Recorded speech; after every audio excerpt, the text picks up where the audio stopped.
Hello. Hello. ആ ജമാലാണോ? അതെ, ജമാലാണ്. ആരാ? ഇത് പഞ്ചായത്തിൽ നിന്നാണേ. നിങ്ങൾ ഇതുവരെ നികുതി അടിച്ചില്ലല്ലോ. നികുതിയോ?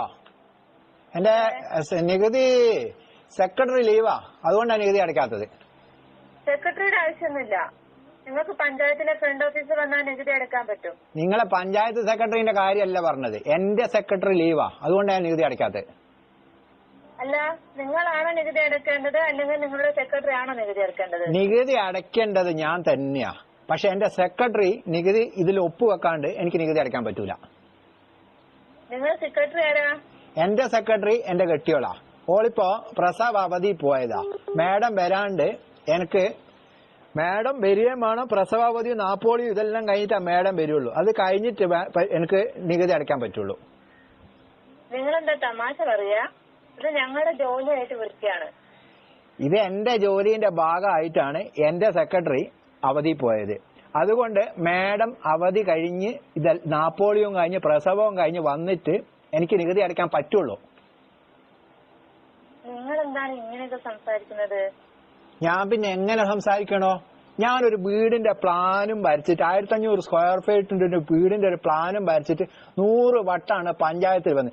ആദ്യം വന്നപ്പോണ്ടല്ലോ, നിങ്ങളെ പഞ്ചായത്തിന്റെ ഉള്ളിലേക്ക് കയറുമ്പോൾ തന്നെ ഒരു പല്ല് ഉന്തിയ ഒരു പെണ്ണാടെ കുത്തിരിക്കുന്നില്ലേ?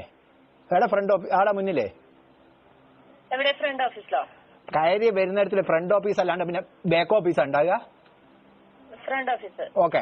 ആ പല്ലുന്തിയ പെണ്ണിന്റെ കയ്യിലുണ്ടല്ലോ, ഞാൻ എന്റെ കയ്യിലുള്ള പേപ്പറും എല്ലാം ഓള് വാങ്ങി വെച്ചിട്ട് 1500 ഉറുപ്പികയും ഓള് വാങ്ങി വെച്ചിട്ട് ഇപ്പൊ മാസം 1.5 മാസമായി.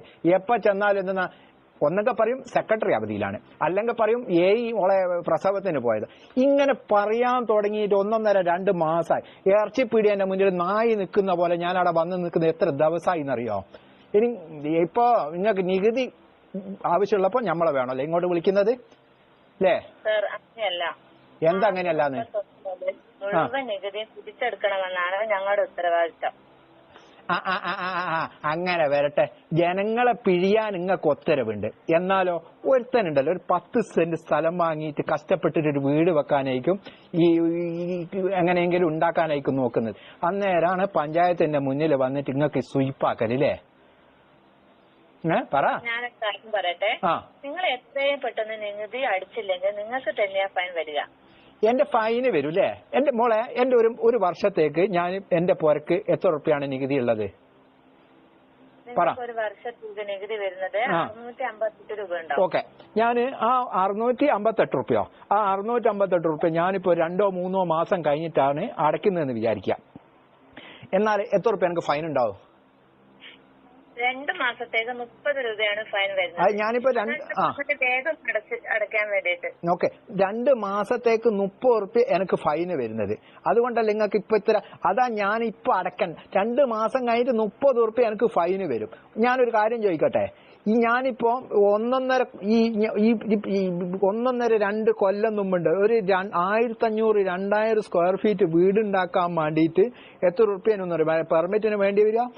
അന്നേരം 2000-2500 ഉറുപ്പ്യ മതിയേനും ഒരു 1500 സ്ക്വയർ ഫീറ്റ് വീടുണ്ടാക്കാൻ പഞ്ചായത്തിൽ നിന്ന് പെർമിറ്റ് കിട്ടാൻ വേണ്ടിയിട്ട്. അങ്ങനത്തെ ഒരു വീട് ഇപ്പൊ ഉണ്ടാക്കണമെങ്കിൽ 30,000-35,000 ഉറുപ്പ്യ പഞ്ചായത്ത് കൊണ്ടുപോയി അടയ്ക്കണം. എന്നാലാണ് നിങ്ങൾ ഇതിന് സീലിംഗ് അടിച്ചു തരൂ. എന്നാലോ നിങ്ങളെ താങ്ങണോ? ഇതെല്ലാം ചെയ്യണ്ടേ? ഇതെല്ലാം ചെയ്ത് കഴിഞ്ഞിട്ട് എന്നിട്ട് ഇപ്പൊ ഈ 35,000-40,000 ഉറുപ്പ്യ ആക്കിയതിന് നിങ്ങൾക്ക് ഒരു സങ്കടവും ഇല്ല. അങ്ങനത്തെ എന്റെ ഈ നികുതി അടയ്ക്കാണ്ട് 30 ഉറുപ്പ്യ ഫൈന് വരുമ്പോ നിങ്ങൾക്ക് എന്തൊരു സങ്കട? പൊരയിലേക്ക് വിളിച്ചിട്ട് അല്ലോ സാറേ നിങ്ങളെ 30 ഉറുപ്പ്യ ഫൈന് വരും, ഞങ്ങളെ 30 ഉറുപ്പ്യ ഞങ്ങളല്ല അടയ്ക്കുന്നത്, നിങ്ങൾക്ക് എന്താ ഇത്ര സങ്കടപ്പാടുള്ളത്? നിങ്ങൾ സാറേ സാറേ എന്നൊന്നും വിളിക്കണ്ട. നിങ്ങൾ കാര്യം പറ. എന്തൊരു സാറ് വിളി? നികുതി അടയ്ക്കാനാവും വിളിച്ചിട്ട് സാറേ സാറേന്ന് പറ.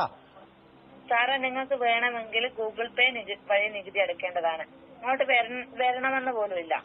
ഞാന് ഒരു കാര്യം ചെയ്യാം. നിങ്ങൾ എനിക്ക് എന്റെ പൊരേന്റെ ഞാനിവിടെ തറ കെട്ടാൻ വേണ്ടിയിട്ട് ഇതിന് വേണ്ടി സ്ഥലം ആക്കിയിട്ടുണ്ട്. ആ സ്ഥലം ആക്കിയ സ്ഥലത്ത് നിങ്ങളെ എഞ്ചിനീയർ ഇതുവരെ വന്നിട്ടില്ല. ഓള് നാപ്പോളി കഴിഞ്ഞോ പ്രസവം കഴിഞ്ഞ് കിടക്കുക. ഞാനിപ്പം ഗതികേടിന് ഈ സ്ഥലത്ത് ഒരു തറ ഇങ്ങ് കെട്ടിന്ന് വിചാരിക്കുക. ഓക്കെ, കെട്ടിക്കില്ല കേട്ടോ, ഞാൻ കെട്ടുകയില്ല, കാരണം നിങ്ങൾ ഫൈനിടും. കെട്ടിന്ന് വിചാരിക്കുമ്പോ ഉണ്ടല്ലോ, നിങ്ങളെ ഈ പ്രസവിച്ച് കിടക്കുന്ന നാപ്പോളി കഴിയാത്ത ഈ എയ്യോ പഞ്ചായത്ത് നിങ്ങളിവിടെ വന്നു നോക്കേണ്ട ആളില്ലേ ഒക്കെ അന്നേരം തന്നെ ആടുന്ന് ചാടി തുള്ളി പാഞ്ഞിങ് വരും. എന്തിന്? ഞാനിവിടെ തറകെട്ടി. എന്തിനാ വരുന്നത്? അതിന് ഫൈനിടെ. അതുകൊണ്ട് ആദ്യം ഓളോട് പറ, ഞാൻ വീഡിയോ കോൾ ചെയ്യാം ഓക്ക്. എന്തിന്? എന്റെ ഈ സ്ഥലം കാണിച്ചു കൊടുക്കാം, ഓൺലൈനിൽ കാണിച്ചു കൊടുക്കാം. നിങ്ങളിപ്പോ ഓൺലൈനിലല്ലേ ഗൂഗിൾ പേ ചെയ്തിട്ടല്ലേ നികുതി അടയ്ക്കാൻ പറയുന്നത്. നിങ്ങളെ ഗൂഗിൾ പേ ചെയ്ത് കഴിഞ്ഞാൽ നിങ്ങൾ നികുതി അടയ്ക്കാം. നിങ്ങൾക്ക് അങ്ങോട്ട് വാങ്ങാനുള്ളത് കൊണ്ട് നിങ്ങൾ ഓളെ ഞാൻ വാട്സപ്പിൽ വീഡിയോ കോൾ ചെയ്യാം. വീഡിയോ കോൾ ചെയ്തിട്ട് ഓളോട് ഓൺലൈനിൽ വന്നിട്ട് എന്റെ സ്ഥലം നോക്കിയിട്ട് ഓളോട് എനിക്ക് പെർമിറ്റ് തരാൻ പറ ആദ്യം. എന്നിട്ട് ഞാൻ ആലോചിക്കട്ടോ നിങ്ങൾക്ക് മറ്റേ നികുതി ഗൂഗിൾ പേ കൂടി അയക്കണോ അല്ലെങ്കിൽ മറ്റേ വേറെ ഒന്നുണ്ടല്ലോ ഫോൺ പേ അതിൽ കൂടി അയക്കണോ ഒന്ന് വെച്ചിട്ട് പോടി കളയാടുന്ന്. നികുതി പിരിക്കാൻ നടക്കുന്നത് എല്ലാ മാസം 20 മാർച്ച് ആവുമ്പോ ഇറങ്ങും. നികുതി നികുതി നികുതി ഉളുപ്പുമാണ് ഉളുപ്പ്. ജനങ്ങൾക്ക് ഒരു ഉപകാരം ചെയ്യേയില്ല. വെച്ചിട്ട്